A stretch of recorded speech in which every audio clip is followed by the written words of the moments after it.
You can say, Listen, and today is going to be rather short, and for some of us, it's going to be like a gut punch. hopefully impactful. Hopefully impactful. Oh yeah, Okay. gut punches are always impactful. That's part of the punch. That's the power of the punch, right? Yeah, well, yes, if you are in the ring or in the arena where you know it's going to happen, if you could see it coming, but that's not life, is it, Leland? That is not life. As a matter of Yeah. fact, Hmm. life can throw people curve balls. Mm, I've had a few of those in my life. Just a few. You're a fortunate Well, man. I well, it I'm trying to remember. It was a golfer. I don't remember who it was, and someone was questioning him, and he had made a bad shot, and the guy was asking him about the bad shot, and his mindset was, "What shot?" And I think from that, what I got was that sometimes we dwell too much in the past, and we lose sight of our goals, our dreams, our aspirations, our plan, our strategy, and then we start to dwell and focus on what you didn't do or what you could have done better at that moment. And I say that encapsulate it all, and leave it in the rearview mirror, but still knowing instinctively what you need to do at the next hurdle, the next stoplight, the next bend in the road, the next opportunity. And you don't have to sit and dwell on it, but to me, just embrace it and move on. Well, hey, I messed up. Okay, then all right, fine. What did you do to mess up? Blah blah blah blah. So you beat yourself up last night. So to me, today is a new day. You're coming out of whatever that storm was. So why you keep worrying about the fact that limbs broke on the tree? Well, there's nothing you could do about that. Not a So thing. so limbs on the tree is that a plan doesn't something doesn't go as planned. That's good. It means that for some unforsaken reason, as we were talking the other day about the snow in California, there are people who are still complaining they still can't get out. But however, either they took a picture and posted it on something to show woe is me, how deep the snow is, okay, and asking someone to come rescue them. And I'm thinking, what the hell are you doing to rescue yourself? What are you doing to maintain so a sense of survival in the crisis? You know, um, So, all right, for those who may not be tracking, we're talking about storms, but not necessarily what's happening in one's atmosphere, although that could be part of it. you're brilliant. For clarification, we're specifically talking about the storms that happens in individuals' lives. Now, some storms are self-induced. Can we agree with that? Yes, we do. We create. Yeah, we can create some hella storms. I remember watching a older interview, probably before I was 10 years old. This probably took place when I was like in elementary school, and it had the late Prince, speaking to, I don't know, maybe Arsenio Holmes or something. I don't know, or what was it? What was his name? Was it Arsenio Hall. It could Hall? have been Hall. Arsenio Hall. Yeah. Arsenio Hall, Hmm. and he mentioned chemtrails and that how chemtrails can be left in the atmosphere from a plane, and then those chemtrails can induce a certain type of weather or generate weather. Hmm. And so, for some of us, whether you're a conspiracy theorist or not, are releasing our own chemtrails in our lives. Ooh, man. Vibes, discontent, anger, oh my word, Unforgiveness, right? unforg. You know what I heard someone say some years ago at an event, and this is powerful. They said that unforgiveness is like taking poison and expecting the other person to die. You gotta be real good at what you do right there, magician type. Well, and but again, but it's the idea that I think is depending on your background, there's always no, I won't say always. That's a bad word. There is a tendency for people to blame others, to not man up, woman up, and take responsibility for their own acts or actions, or there's something totally out of their control that happens to them, and they're just flabbergasted, just mad, mean, evil, and then approach other people as if that person did something to them. I can remember when I worked in corporate America a couple times. I felt good. Nothing was bothering me. I went into the office. Okay. I'm there, coat and tie on, think I'm doing something, sitting at my desk, and then someone would come in later on and said, Hank or Mr. Hank or Mr. Hunt, are you okay today? Hmm. And I'm going, yeah, I'm fine. "Wha- Yeah, I'm fine. I feel fine. What's the matter? Why you ask? Well, you don't seem like yourself. And I go, Help me with that." And they said, well, normally when you come in, you have a smile on your face, you speak to people. And this morning you didn't say anything to anybody. There's no smile on your face or what have you. Are you sure you're okay? Are you feeling all right? And I go like, yeah, I'm feeling fine. And then I would sit back and think about what my face was saying to people that I was encountering that day. Not what I was verbally saying, what language was my body telling people. Interesting. What chemtrails were you leaving in the atmosphere? Is that what you're saying? It could be, sometimes we get so focused, so monomaniacal in things that we're thinking about, that stuff's happening around us, and we are oblivious to it, even though there are other people sitting back watching us. Okay. So I'm not saying that we should be paranoid about how we appear to other people, but just know that there are times we be giving off these vibes to people, okay, these signals to people that says, don't mess with me today. I need some space to say today, but I haven't said it. Better yet, this might happen. Help you. Again, corporate America, again, you're doing stuff. Stuff is constantly happening. Stuff's happening. Okay, you left home at 6 o'clock in the morning. Now it's 7 o'clock in the evening. You headed home, and you've had one of those days, but it's okay. You take the route home. Everything. You're just going through your normal motions, and would walk in the door. And when I walked from the in the door from the garage to the house, the kids met me at the door. Now I needed space. The kids needed daddy. And sometimes in not so kind of way, I might tell them to move, to go someplace, to what have you, that daddy needed space because I'm now leaving a a corporate mindset, and now I'm moving into a home mindset, and I haven't had adequate time to adjust the dial. So what I would tell the family is, listen, please, I love y'all dearly, but I need a little bit of space from the time I walk in the house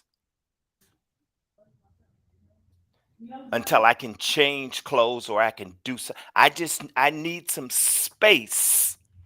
I need to transition, and my wife and the kids got to understand that I just needed 10 minutes. Now, without telling them that, they didn't know what my disposition would be when they came, hey, daddy's home, daddy's home. They got to the place where, hey, daddy, how you doing? And they'd go, and then I would go to them when I had decompressed. I said that to say sometimes we've got so much, going back to baggage, we've got so much baggage that we're dealing with all the time that we're not able to make the transitions that are necessary to keep us wholesome, okay, and show respect and dignity to people that are around us. Hmm. Now, are we doing something intentionally? No. Are we deliberately acting a certain way? No, we're oblivious to what it is and how we're interacting with people. I would imagine for those of you who are in a close relationship or married or what have you, has your significant other, your spouse, your thing, your boo, have they ever said, "Are you okay? What's wrong with you?" And you haven't done anything, you haven't said anything, but they're asking you that question. And sometimes that engenders a conversation or a confrontation only because in your state of mind, you're fine. You feel what I'm saying? So I think sometimes we have a tendency to try to be perfect in an imperfect society, in an imperfect environment. We have to constantly be adjusting. We have to adjust everything. It's sort of like your eyes are constantly adjusting. As we look from place to place, constantly adjusting. Our thought process have to be constantly adjusting and adapting because stuff keeps changing and we have no control over it. So my question to people, is going back to to who you are. Do you know yourself well enough to know when to step up or step back, or step aside? Do you know yourself well enough? Do you know how your actions or inactions are impacting those around you? Because it's not about love. Again, going back to my kids, they didn't spell love love. My kids spell love Time. Cute. And recognizing that's what they needed to be wholesome, to feel loved and respected. I had to give them time, not a lot of time, but I had to give them enough time to keep their motors, keep their engines running, to the point that those interactions exist today. My daughter will be 34 in a few weeks. Congratulations. Yes, and thank you. And we talk or text every day. My son is not as communicative. However, he and I go to breakfast at least once a month. He's married and newlywed, and he's got all that other stuff going on. But he and I have a very good relationship. Okay. And if he walks in the house or no matter where I am, he walks up. I don't know whether you've seen him, Leland, like where he walks up and what he does is he gives me a hug. And if I just sit there like he with his arms open until I stand up and give him a hug. Okay. So and again, as I tell people, sometimes I'm reflective. Leland, we've been trying to talk to people and help people to get from point A to point B. And we've pushed them, we've nudged them, we've pulled them, we've done all that other stuff to help them to realize that the storm is over. There, you're about to come out of a storm, whatever it is. You didn't cause it, you didn't cause the devastation, but you can do something about your situation. You can get a new job. You can go back to school. You can invest. You can do some creative. There are things that we can do other than sit there and suck a thumb. So, to those of you who are listening, if you feel what I'm saying, what are you going to do today or tomorrow or today that will make your tomorrow better? Or are you going to continue to complain and blame other people for your position of, as I call it, your lot in life? Because if you don't know what your lot should look like, if you don't have certain goals and aspirations or ideas, a picture in your mind as to what success looks like, what a successful lifestyle looks like, how do you know when you've arrived? Are you going to continue to compare yourself to your friends or family members or your mom? And if you're a new person starting out, and you're 25, 26, and and your parents are doing okay, and you look around and you want to start out getting that big car, that big house, all of those things that your parents have accumulated over 40 years or more, what are your expectations? Because with your expectations, there are probably some limitations that you're not willing to endure. So if you don't slow your roll to some degree, you may step out and create a situation for you that will plague you the rest of your life. Meaning you get in over your head financially. You make spot decisions, rash decisions, immediate decisions that have long-term implications for which you did not weigh the consequences.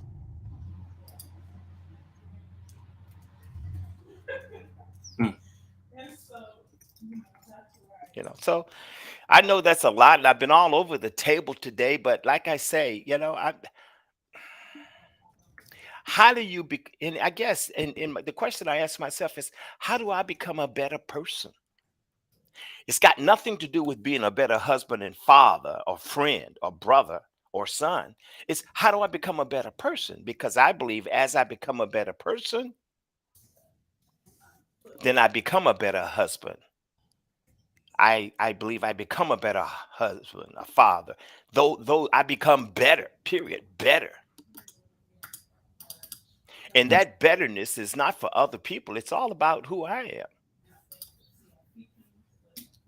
How do I want to be portrayed?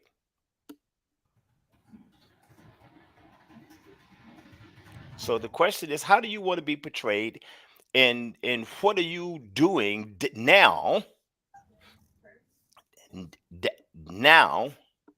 to paint in that mosaic of your life, that picture of you?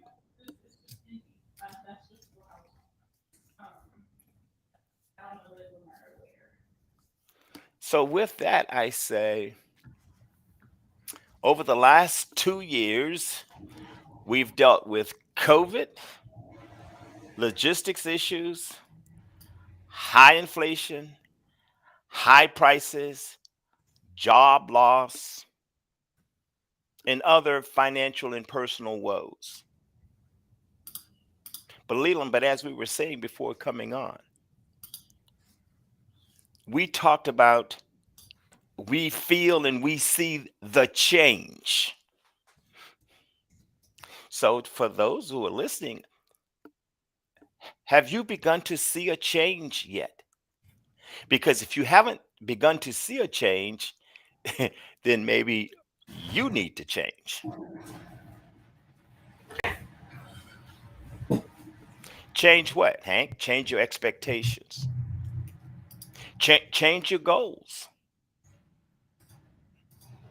It's not as easy as changing your shoes on your underwear. You got to dig a little bit deeper than that. But here's the thing about changing: you can put on a new suit, a new dress, and if you still have this same stinking thinking, have you changed? If you treat people with disrespect, no matter where it is that you go, whether it's in your home or in a restaurant or wherever it is that you go, okay? When people see you, they will start to resent you. And because they resent you, they will disassociate with you. So you want to know, why doesn't somebody call you? My question to you is, does your phone pad have dials or buttons? When have you called them? I can remember calling a friend. We were tight, and I'd call him, I'd send him a text, I'd send him an email, and nothing happened. And I'm going like, Dad, that's unusual. That's not like so and so. And I'm sitting back and thinking, what did I do? What did I say? And I was thinking about it, and I said, okay, let's see now. They had 3 kids already, and he let me know that they were pregnant again. And I'm thinking like, man, and casually, I said, man, when you guys gonna stop? And I said that because of some of the stuff that he'd been saying. It's not that he wanted more kids, his wife did. Mm. And I realized that, okay, he's not doing what I thought he should do. And I'm thinking, okay. So I sent him a long email, and I said, not you, Leland, but I'm going to say, hey, Leland, listen, man, it's been a while. I've reached out to you. I'm not certain as to what's going on, but let me do this. I sincerely apologize for anything that I have done to offend you in any way. Will you forgive me? Sin. And his response to me was, no, man, you haven't done anything. We're good. Okay, peace. That was 8 years ago. I haven't spoken to him this day. Okay. I bring it up only because we're having this conversation, but it's not something that I dwell on. Why? It's in the past. That was a storm. that was a storm that passed 8 years ago. Mm. So I asked early on, I said, are you continuing to wallow in the quagmire? You're standing on dry land. You see a light at the end of the tunnel, and you're not taking initiative. You're not doing things that you could do to better yourself and better your lot in life. So some of us wait for stuff to happen. Oh man, every time I think about doing something, something happens. Every time I start to do something, something happens. Is it something happening, or is it you not happening?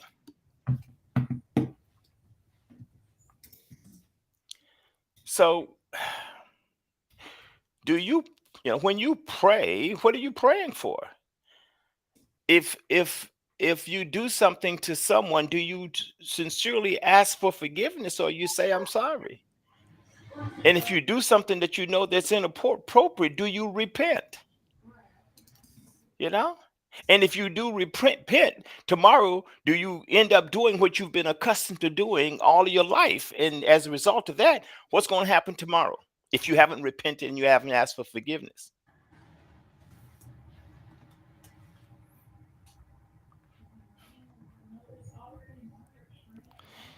So, Leland, I think I have I think that's me being again reflective. That, like everybody else, I've got corns, I've got bumps, bruises, and scratches like everybody else. But I was watching a commercial on TV the other day, and it was showing skincare for women, and it was showing women that had some serious facial problems, skin problems, and things of that sort. And I'm sitting back and I'm watching, and as the commercial went on, these ladies were beautiful facially. So though the makeup changed their outward appearance, did it change? Hear me now. Did it change what they thought of themselves under the makeup? No.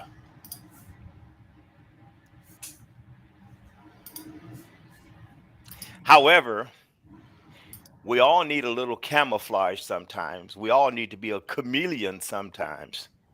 But the point is, why? I can't answer that question for you.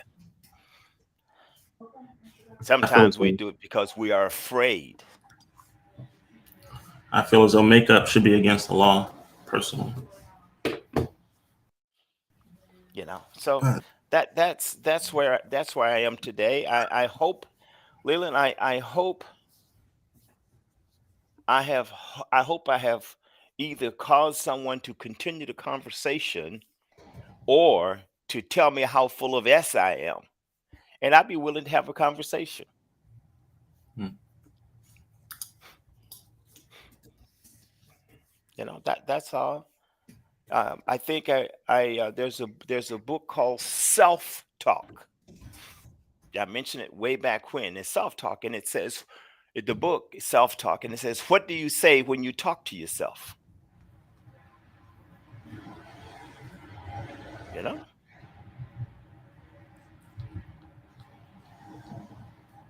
what do you call yourself when no one is listening?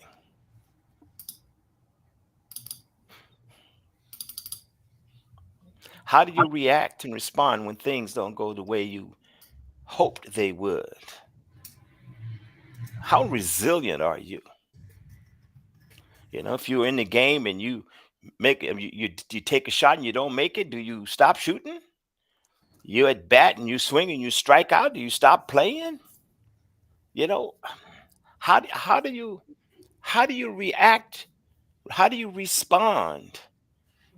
How do you do what you know you should do, or you know that you can do X, Y, Z, and for whatever reason you don't get an opportunity to do it? How do you feel?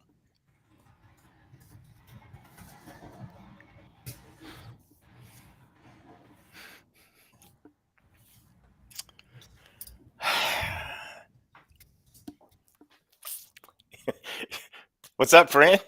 A lot of things going through my mind. But it still has to deal with self-inducing weather. And I want to say this real quick that uh, weather is or storms are a part of weather, and no matter the storm, the weather is always going to change. In other words, even if you're in the most tropical climate, there will be some type of event that will remind you just how beautiful it is to have tropical climate. Hmm. So, not to be discouraged or upset when, not if, when the weather changes. Weather is supposed to change. And when it does change, like it's a nice sunny day here in Indiana. It's supposed to be up to 70 degrees. Tomorrow, we're expected to get 1 to 3 inches of rain because it's still winter. It's not spring yet. Okay. So you have to be prepared. I think I was never a Boy Scout, but I think Boy Scouts motto was be prepared. But I was in the military, and there were certain rules of engagement that we lived by, or we died by not living by them. Um, so there, again, there's hope, Leland. There's hope. There are opportunities. We are out of COVID. There are people Are we? who are well, yeah. People aren't dying in droves like they used to, but people were dying from pneumonia. People were dying. We're at a point now where it's somewhat under control. I still wear a mask only because, but it's not like it was a year ago, year and a half ago, where we were all locked indoors, afraid to breathe, afraid to be around anybody. Okay, so now things are opening up, and because things are opening up, opportunities are opening up as well. So take advantage, just take advantage of opportunities. I'm going to be out later today. I think, Leland, you're going to be outside later today, checking out at what, Leland? Checking out a building. Checking out an opportunity. Absolutely. Because I think at the end of it all, There are certain things that we still must do in spite of the storm of the weather.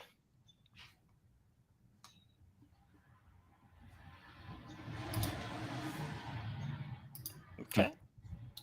With that being said, we are going to have to cut this one uh, at its knees, so to speak, and we will chat with you guys very soon.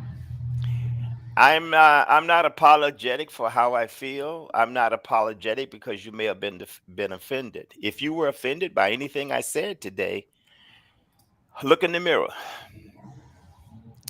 And if you are convinced that you are all you can be, then send me a text, call me, and then I'll apologize. But I'm not going to apologize on first reactions. Okay? Carry on.